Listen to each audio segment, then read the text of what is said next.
नमस्कार बच्चों, कैसे हैं आप लोग। बच्चों, आज हम आपके हिंदी गुंजन का तीसरा चैप्टर पढ़ने जा रहे हैं जिसका नाम है एल्बम। ये जो कहानी है ये सुदर्शन जी ने लिखी है। एल्बम का मतलब तो आपको पता है ना। एल्बम का मतलब क्या होता है, जहाँ पे हम फोटो इकट्ठा करके रखते हैं। तो इसमें दो पात्र हैं, लाला सदानंद और पंडित शादीराम। उनके बारे में ये कहानी है। तो यह एक उदार हृदय सेठ की दया और मानवीयता की कथा है, जो किसी की भावनाओं और आत्मसम्मान को ठेस पहुंचाए बिना मदद करना जानते हैं। पंडित जी लाला सदानंद से लिया कर्ज चुकाना चाहते थे, पर आर्थिक तथा सामाजिक विवशताओं के कारण ऐसा नहीं कर पा रहे। लाला सदानंद उनकी आत्मा पर पड़े इस बोझ से उन्हें मुक्त करवाने का सफल प्रयास करते हैं, जो बाद में पंडित जी को पर प्रकट हो जाता है। इस कथा में मानवीय भावनाओं और बारीकियों को सुदर्शन जी ने बड़ी खूबी से उजागर किया है। इसमें क्या होता है, पंडित शादीराम जी लाला सदानंद से कर्ज लेते हैं, कुछ रुपए उधार के रूप में लेते हैं, लेकिन विवशताओं के कारण, कुछ प्रॉब्लम्स के कारण वो उस पैसे को दे नहीं पाते हैं। उधर सदानंद जी भी पैसा वापस नहीं चाहते हैं, लेकिन पंडित शादीराम भी नहीं चाहते हैं कि वो उस पैसे को रखे। तो यही चीज़ इस कहानी में दिखाया गया है। पंडित शादीराम ने ठंडी आह भरी और सोचने लगे, क्या यह ऋण कभी सिर से न उतरेगा। वे गरीब थे, परंतु दिल के बुरे न थे। वे चाहते थे कि जिस तरह भी हो अपने यजमान लाला सदानंद का रुपया अदा करें। उनके लिए एक एक पैसा मोहर के बराबर था। अपना पेट काट कर बचाते थे, मगर जब 4 पैसे जमा हो जाते तो कोई ना कोई ऐसा खर्च निकल जाता था जिससे सारा रुपया उड़ जाता। शादीराम के हृदय पर बर्छियाँ चल जाती थी, मगर वे कुछ कर ना सकते। इसी तरह कई साल बीत गए। शादीराम ने पैसा बचाकर 80 रुपये जोड़ लिए। उन्हें लाला सदानंद के 500 रुपये देने थे। उनका लड़का लगातार 4 महीने बीमार रहा। पैसा करके बचाए हुए रुपए दवा में उड़ गए। पंडित शादीराम ने सिर पीट लिया। अब चारों ओर फिर अंधकार था, उसमें प्रकाश की हल्की सी भी किरण दिखाई न दी। पंडित शादीराम ने बहुत करके पैसा इकट्ठा किया और उन्होंने 80 रुपये इकट्ठा किए। लेकिन देखिए क्या होता है, पंडित शादीराम का जो बेटा है वो 4 महीने से बीमार पड़ जाता है और जो बचाए हुए पैसे थे वो उसकी बीमारी में खर्च हो जाते हैं। अब पंडित शादीराम को ऐसा लगता है कि शायद वो लाला सदानंद का कर्ज कभी भी चुका नहीं पाएंगे। लाला सदानंद अपने पुरोहित की व्यवस्था को जानते थे। उन्हें इस रकम की जरा भी परवाह न थी। वे इस बात से इतना डरते थे मानो रुपये उन्हीं को देंगे। उधर शादीराम के दिल में शांति न थी। वे सोचा करते थे कि यह कैसे भले मानस हैं जो अपनी रकम के बारे में मुझसे बात तक नहीं करते। लाला सदानंद को भलमानसी के सामने वे आंखें न उठाए।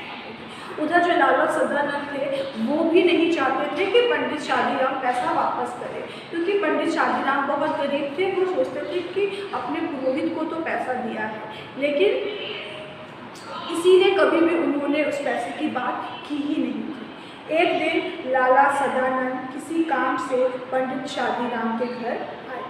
उनकी अलमारी में कई सौ बंगला, हिंदी और अंग्रेजी की मासिक पत्रिकाएं देखकर बोले, यह क्या है पंडित जी। एक दिन की बात है, लाला सदानंद पंडित शादीराम के घर आए। उन्होंने देखा उनके घर पर बहुत सारे मैगजीन पड़े हुए हैं। तो उन्होंने पंडित जी से पूछा, पंडित जी यह क्या है। पंडित शादीराम ने उत्तर दिया, पुरानी पत्रिकाएं हैं, बड़े भाई को पढ़ने का शौक था, वही ये पत्रिकाएं मंगवाते थे। वे जब जीवित थे तो किसी को हाथ न लगाने देते थे। अब इन्हें कीड़े खा रहे हैं, कोई पूछता भी नहीं। रद्दी में क्यों नहीं बेच देते। इनमें चित्र हैं, जब कभी बच्चे रोने लगते हैं तो एक आग निकाल कर दे देता हूँ, बच्चों का दिल बहल जाता है। तो पंडित शादीराम बोलते हैं, ये कुछ पुरानी पत्रिकाएं हैं, मेरे बड़े भाई साहब जब जिंदा थे तो उनको पढ़ने का बहुत शौक था, वो किसी को हाथ में लगाने नहीं देते हैं, उनके मरने के बाद ये रद्दी की तरह पड़े हुए हैं।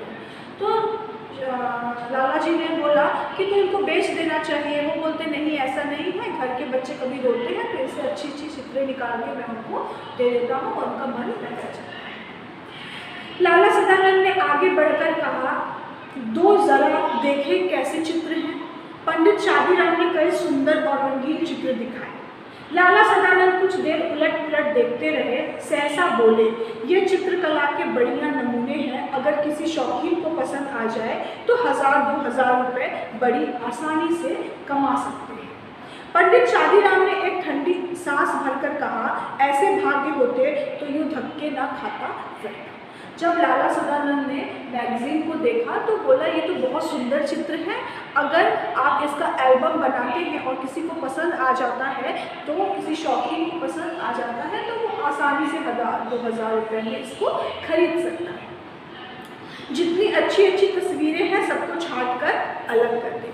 दादा सदानंद जी बोलते हैं पंडित जी को कि एक काम करिए, जितनी अच्छी अच्छी चीज़ें इसमें से हैं, चित्रें हैं, वो आप छांट कर अलग करिए। बहुत अच्छा, ज़रा अब जब यह कर चुके तो मुझे कहलवा दें। आप क्या करेंगे? मैं इनकी एल्बम बनाऊंगा और आपकी तरफ से विज्ञापन दे दूंगा। हो सकता है यह विज्ञापन किसी शौकीन के हाथ पड़ जाए और आप 2-4 पैसे कमा लें। तस्वीरें बहुत बढ़िया हैं। पंडित शादीराम को यह आशा न था कि कोयले की खान में हीरा मिल जाए। घोर निराशा ने सभी द्वार बंद कर दिए थे। लाला सदानंद के कहने से पंडित जी दिन भर बैठकर तस्वीरें छांटते रहे। शाम तक 200 बढ़िया चित्र जमा।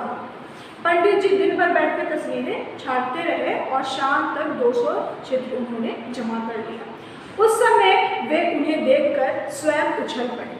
उनके मुख पर आनंद की आभा नाचने लगी। वे इन चित्रों की ओर से को इस तरह देखते मानो उसमें से हर एक में 10 का नोट। बच्चों को उन्हें देखने तक न देते थे, वे सफलता के विचार से झूमने लगे। उधर शादीराम जी बहुत खुश थे। उन्होंने चित्र इकट्ठा कर लिए थे। उनको लगता था कि अब शायद उनका दुख दूर हो जाएगा और कुछ पैसे भी कमा लेंगे, इसीलिए उन्होंने उस चित्रों को बहुत सहेज कर रखा।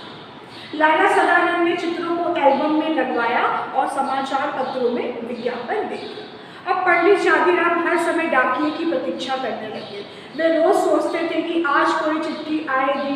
दिन बीत जाता और कोई चिट्ठी ना आती। रात को आशा सड़क की धूल की तरह बैठ जाती। मगर दूसरे दिन लाला सदानंद की बातों से टूटी हुई आशा फिर जुट जाती। ठीक है, मैगजीन चित्रों का एल्बम बनाया गया और उसका विज्ञापन छपा। अब लाला सदानंद पंडित शादीराम को रोज इंतजार रहता था कि शायद कोई डाकिया आएगा और चित्रों के बारे में कोई पत्र आएगा, लेकिन ऐसा नहीं होता था। काफ़ी दिन बीत गए लेकिन ऐसा नहीं हुआ, लेकिन वो हिम्मत नहीं हारे थे। दिन बीतते गए। आखिर एक दिन शादीराम के भाग्य जागे। कोलकाता के एक मारवाड़ी शेख ने पत्र लिखा कि एल्बम भेज दो, अगर पसंद आ गया तो खरीद लिया जाएगा। पंडित शादीराम दौड़े हुए लाला सदानंद के पास पहुंचे और उन्हें पत्र दिखाया।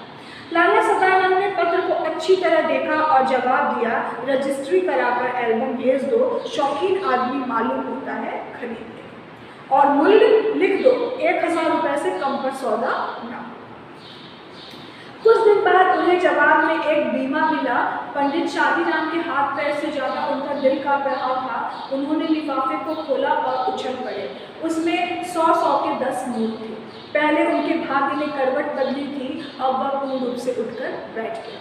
पंडित शादीराम सोचने लगे, अगर 2000 रुपये लिख देता तो शायद उतने ही मिल जाते। इस सोच से ने उनकी सारी खुशी किरकिरी कर दी। कुछ दिन के बाद एक रजिस्ट्री और आया और उनको पैसा मिला। फिर उन्होंने सोचा शायद उन्होंने 1000 की जगह 2000 लिखा होता तो उनको 2000 मिल जाता। यहाँ पर असंतोष उनको दिखा।